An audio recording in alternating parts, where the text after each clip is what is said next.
Hi guys! Today's video is a tutorial on this super ultra mega glam autumn look with a glittery cut crease and bold vampy lips. If you want to see how to create this makeup look, then keep on watching. I am starting off with my base makeup already done, which was actually a bit of a mistake, but you'll see that in the video. I have also primed my eyes using MAC's Soft Ochre Paint Pot as per usual, and for this look I decided to use my beloved Anastasia Beverly Hills Modern Renaissance Palette, which is another one of my holy grails, and it's just a perfect palette for autumn looks. But anyway, to start the look, I took the shade Golden Ochre and a fluffy blending brush, and I'm dusting that color all over my crease area using back and forth motions and circular motions. And I'm not too neat with it because we're going to layer other colors on top. So this is just to set a warm base for the darker colors to blend easier, and also to create a gradient effect from darker to lighter colors. Now, once we have done that, we're going to take the shade Burnt Orange, and with a more precise blending brush, we are starting to carve out the crease. If you don't have hooded eyelids like me and your crease is visible, then you can go ahead and apply the shade directly in the crease. But I'm taking the shade slightly higher than my natural crease, so I'm pretty much drawing a new and visible crease on my eye. And I'm applying the most color on the outer part of my eye, and when there is less pigment left on the brush, I am dragging it towards the inner part of my eye. Then taking the initial fluffy crease brush again, I'm simply diffusing the crease to make sure that the shades are properly blended into one another. And I then mix the shades Red Ochre and Venetian Red on an even more precise brush, and I'm placing this color combo lowest on the crease area to really give depth and also create that gradient. And don't worry if you get it on your eyelid, because we're going to clean it up later anyway. I then go back to those two brushes we have used in the crease and lightly blend over the edges of the shadows. And you don't want to apply too much pressure and blend the colors away, so a light back and forth with the brush should do the job. I am then deepening up the crease some more with those two reddy shades again and smoothing the transition as well, so basically repeating the steps we just did. And a good tip for not applying too much pressure on the brush is holding the brush from the tail rather than close to the bristles, because then you'll have less control of your brush and the brush can do its work better. I feel like I've said brush 1,000 times. Brush. Anyway, next we're going to start deepening the outer V to give some dimension to the eye look. So taking a smaller crease brush, I am packing on the color Cypress Umber in the outermost part of my eye and slightly in the crease as well. And as you can see, I'm keeping the color placement quite condensed and not taking it too far, because I find that I always get the nicest result by applying the dark shade heaviest in the outer corner of my eye and then slowly starting to create a V shape and dragging it towards the crease as I have less shadow on the brush. After that, I took a clean blending brush and went over the edges of Cypress Umber to smoke it out and also define that V shape that I was after. Then I repeat those steps again, so I add some more color and blend over the edges until I am happy with the intensity of the shadows. Now it's time for cutting the crease, so I'm taking the NARS Soft Matte Complete Concealer in the shade Vanilla, and on a round synthetic shader brush, I am first getting rid of the excess and then going on the eyelid to carve out that cut crease. And what I like to do is start from the center of the lid and then slowly start moving upwards with the brush and dragging the concealer downward. This seems to create the least amount of crinkles and overall make it easier to create a clean, sharp line. And as I get to the outer part of the eye, I lightly try and blend the edges of the concealer and the dark shadow to get rid of that harsh connection.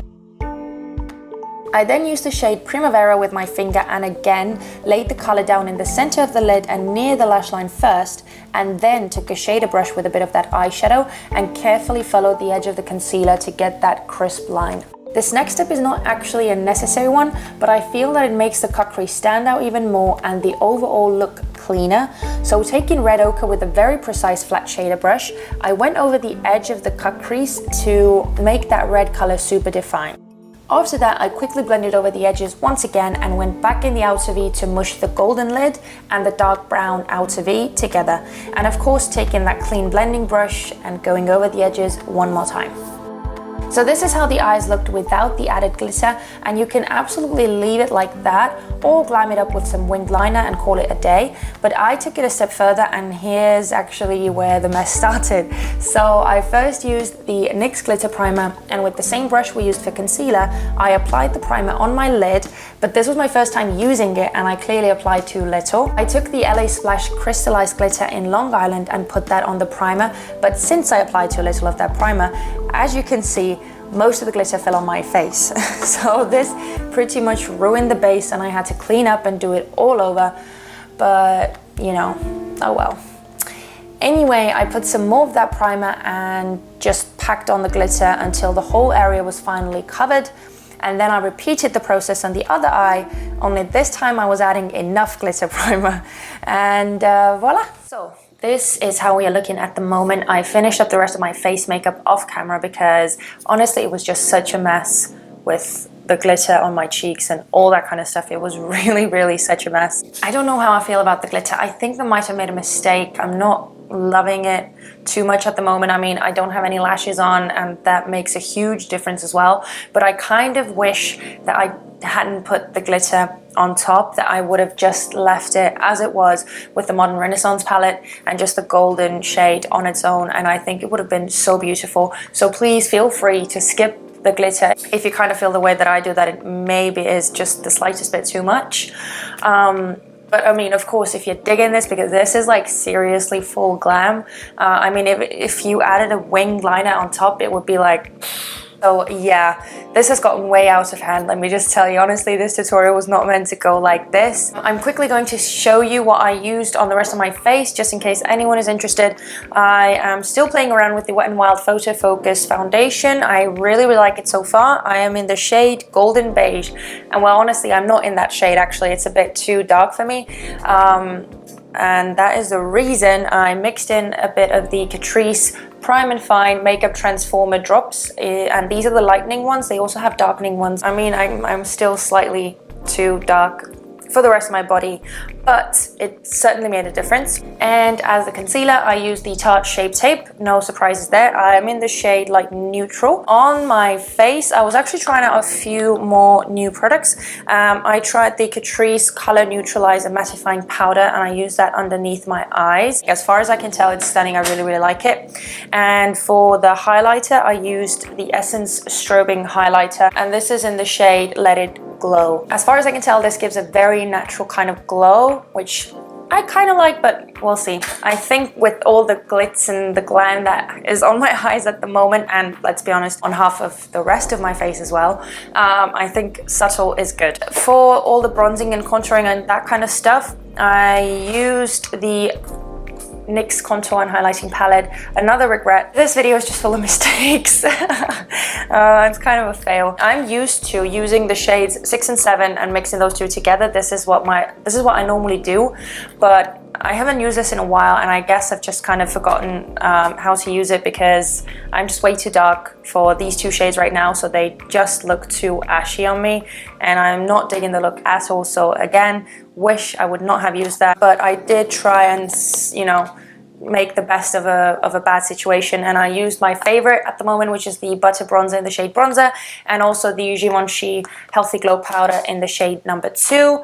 And last but not the least, I used the L'Oreal True Match Super-blendable Blush in the shade Barely Blushing. I quickly want to finish up underneath my eyes and do lashes and lipstick and all that kind of stuff, which is the main parts of this tutorial. Because I did all the rest of the stuff off camera, I just thought I'd do my lashes and all that kind of quick stuff on camera. What I'm going to do now is I'm going to quickly curl my lashes, and I'm going to use the Voluminous Lash Paradise by by mascara. Oh my god, by L'Oreal. I'm just quickly going to curl my lashes. I'm going to apply the mascara, and then I'm going to apply the House of Lashes Iconic Lashes.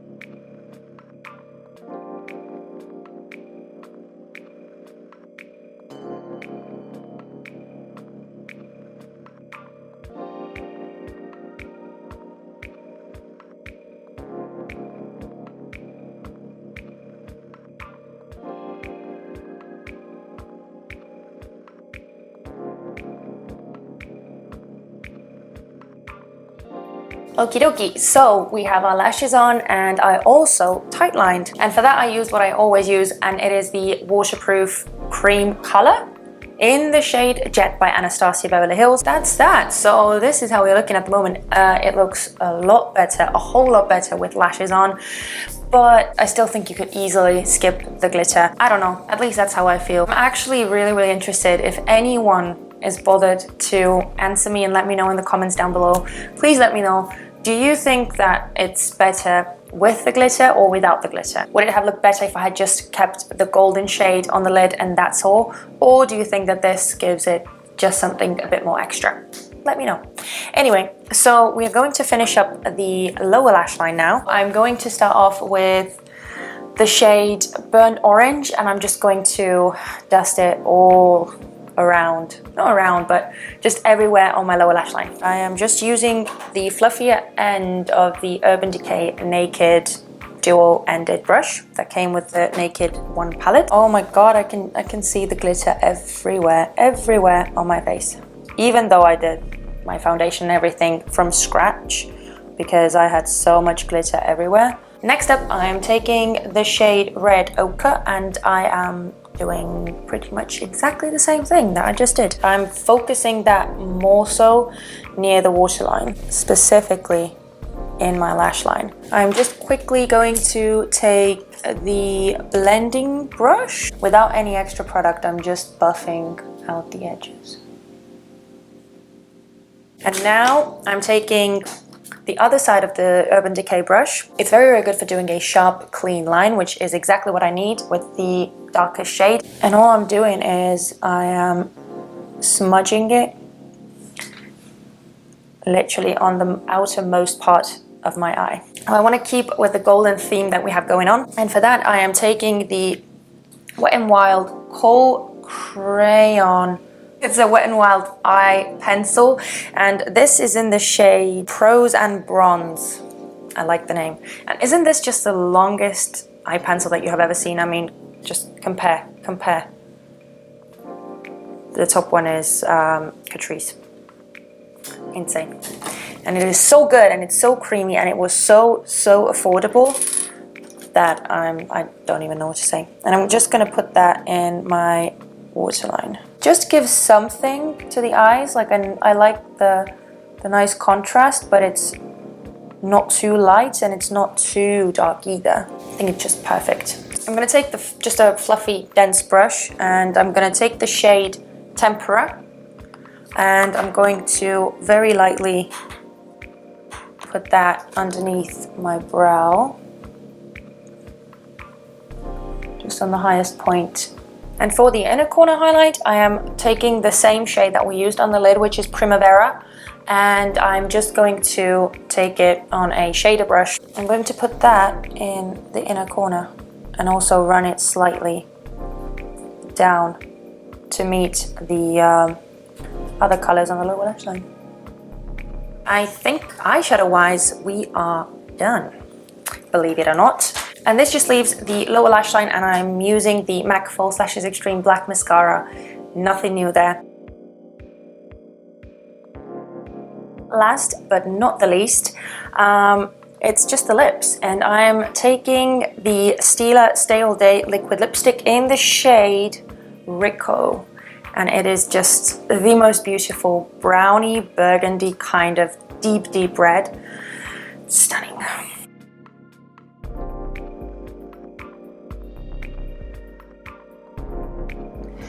Okay guys, so this was the makeup look. In the end, I don't think it's as bad. I actually kind of like it. I really dig the whole kind of color scheme of it, and the dark lips with glammed and goldeny and warm eyes. Thank you so much for watching. If you enjoyed this video, then you already know.